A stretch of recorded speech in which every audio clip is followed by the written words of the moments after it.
ಪದಾಧಿಕಾರಿಗಳು 3 ದಿನ ಕಾರ್ಯಕ್ಕೆ ಆಗಮಿಸಿರ್ತಕ್ಕಂಥ ಎಲ್ಲ ತಾಯಂದಿರು, ಅಕ್ಕಂದಿರು ಮತ್ತು ಎಲ್ಲರಿಗೂ ನಮಸ್ಕರಿಸುತ್ತಾ, ವೇದಿಕೆ ಮೇಲೆ ಹಾಸನಲ್ಲಿರ್ತಕ್ಕಂಥ ಎಲ್ಲ ಗಣ್ಯರಿಗೂ ನಮಸ್ಕರಿಸಿ, ಈ ದಿನ ಭಾಳ ಸುದಿನ ಅಂತ ನಾನು ಭಾವಿಸ್ತೇನೆ.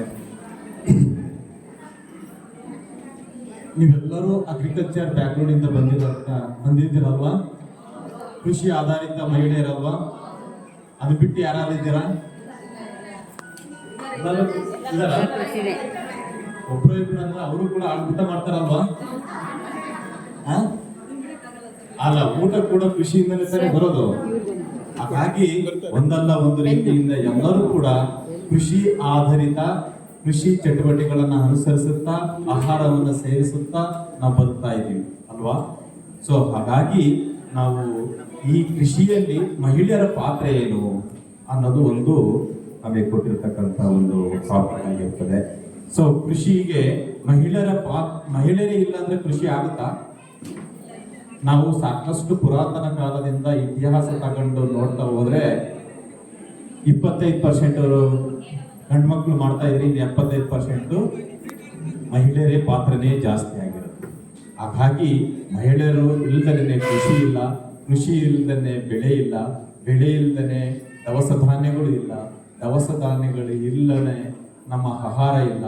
ನಾವು ಯಾರು ಕೂಡ ಒಂದು ಸಂಸ್ಕೃತವಾಗಿ ಒಂದು ನೀತಿ ಬದ್ಧತೆಯಿಂದ ಇರೋದಕ್ಕೆ ಸಾಧ್ಯವಿಲ್ಲ. ಹಾಗಾಗಿ ಮಹಿಳೆಯರ ಪಾತ್ರ ಸಾಕಷ್ಟು ಇದೆ. ಸೊ ಇಂದಿನ ಕಾಲದಲ್ಲಿ ಅವರು ಬರೀ ಕೆಲಸಕ್ಕಂತಲೇ ಒಂಥರ ಸೀಮಿತವಾಗಿತ್ತು.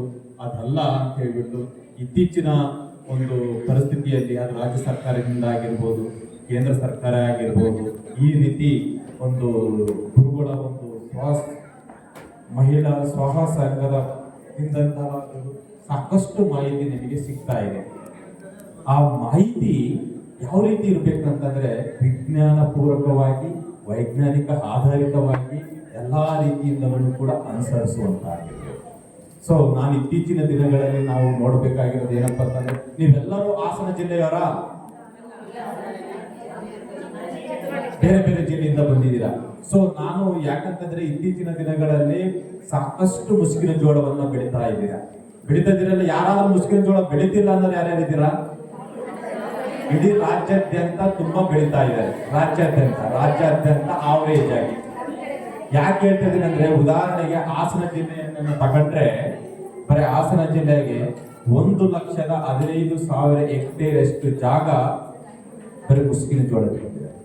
ಅಂದ್ರೆ ಇದು ನಮ್ಮ ಪುರಾತನ ಕಾಲದಿಂದ ಬೆಳೆದಂತಹ ಏರಿಯಾ ಅಲ್ಲ. ಅದು ಆಲೂಗೆಡ್ಡೆ ಬೆಳೆಯೋದು, ಈಗ ಮುಸುಕಿನ ಜೋಳ ಬಂದಿದೆ. ಹಾಗಾಗಿ ಒಂದು ಹಂತಕ್ಕೆ ಒಳ್ಳೆ ಬೆಳೆಯನ್ನು ಬೆಳೀತಾ ಇದ್ರು, ಒಳ್ಳೆ ದುಡ್ಡನ್ನು ತಾಳ್ತಾ ಇದ್ರು, ಒಳ್ಳೆ ಚೆನ್ನಾಗಿ ಆರ್ಥಿಕವಾಗಿ ಸುಸ್ಥಿರವಾಗಿದ್ರು.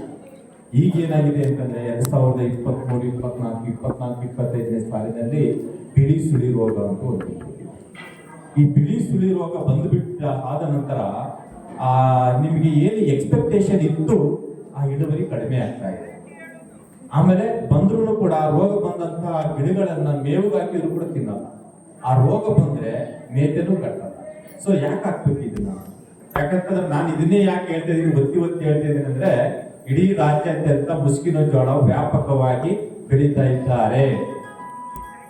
ಇದು ವೈಜ್ಞಾನಿಕವಾಗಿ ವಿಜ್ಞಾನಿಗಳಾಗಿ ನಾವು ಪ್ರಿಡಿಕ್ಷನ್ ತಗೊಂಡಿರೋದ್ರಿಂದ ಈ ವರ್ಷ ಸಮಗ್ರ ಪದ್ಧತಿಗಳನ್ನ ಅನುಸರಿಸಬೇಕಾಗಿದೆ. ಯಾಕಂತಂದ್ರೆ ರಾಜ್ಯಾದ್ಯಂತ, ದೇಶಾದ್ಯಂತ 700 ಜಿಲ್ಲೆಗಳಲ್ಲಿ ವಿಕಸಿತ ಕೃಷಿ ಸಂಕಲ್ಪ ಅಭಿಯಾನ ಅಂತ ಹೇಳ್ಬಿಟ್ಟು ಭಾರತ ದೇಶಾದ್ಯಂತ ನಡೀತಾ ಇತ್ತು. ನಿನ್ನೆಗೆ ವೈಂಡಪ್ ಆಯಿತು. ಅಂದ್ರೆ ಮೇ 29, ಈಗ ಜೂನ್ 12ನೇ ತಾರೀಕುವರೆಗೂ ಕೂಡ ನಾವು ಕ್ಯಾಂಪೇನ್ ಮಾಡಿದ್ದೀವಿ.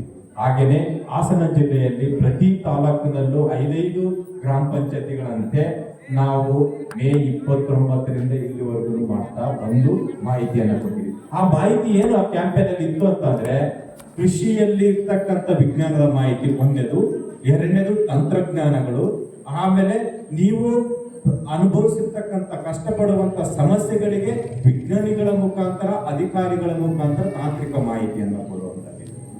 ಆ ನಿಟ್ಟಿನಲ್ಲಿ ಈಗ ಅದನ್ನು ಮುಗಿಸ್ಬಿಟ್ಟು ಈ ಕಾರ್ಯಕ್ರಮಕ್ಕೆ ನಾನು ಬಂದಿದ್ದೇನೆ. ನಾನು ಏನೇ ಮಾತಾಡಬಹುದು, ಈ ನಿಟ್ಟಿನಲ್ಲಿ ನೀವು ಕೃಷಿ ಆಧಾರಿತವಾದಂತಹ ಪ್ರಶ್ನೆಗಳು ನೀವು ಏನಿದ್ರು ಕೂಡ ನಮಗೆ ಕೇಳಬಹುದು ನನ್ನ ಮಾತಾದ ನಂತರ. ಹಾಗಾಗಿ